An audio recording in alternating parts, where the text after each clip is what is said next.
Sige po, ma'am. Mag-message ka naman! Yung mga pinsan po niya na magaganda, pwede po mag-message or lola po. Got the Christmas season Ang kita na kayo. Oo, sabihin. smiling faces And ma'am, ikaw na lang po, ma'am. Since galing naman po kay daddy, may gusto ko pa po bang sabihin kay daddy mo? remind us, memory the quiet sound. Yan, naging emotional si ma'am. Pwede po ba natin siyang kantahan ng happy birthday na lang para sumaya naman si ma'am? Happy birthday to you. Happy birthday to you. Happy birthday, happy birthday. Happy birthday to you. Yung mabilis naman po, sabay-sabay tayo. Happy birthday to you. Happy birthday to you.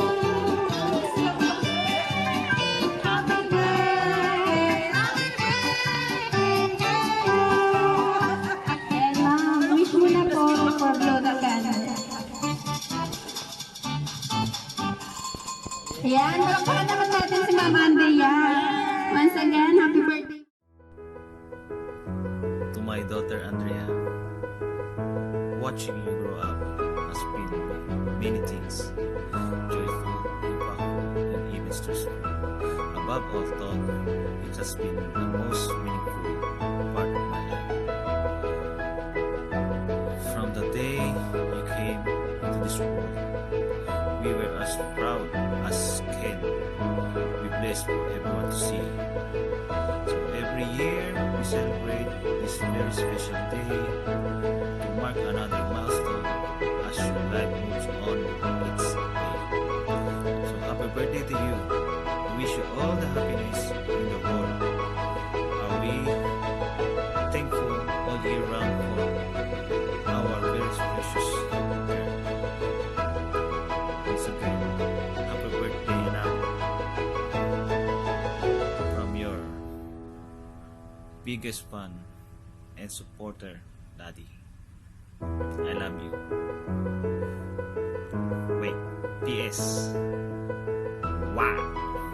Wala munang jowa. Okay? Love, Daddy. Bye-bye. Wait. Before that, I love you too, Alexa. And of course, my aunt Natasha. I love you, I love you, I love you. And sa mami nila, Mami, I love you. Kay mama at kay mami, I love you. Miss ko na kayo. See you soon. Bye-bye. Kami maglalayag na ulit. See you. How many days? 2 weeks or more than. Bye. Sing happy birthday.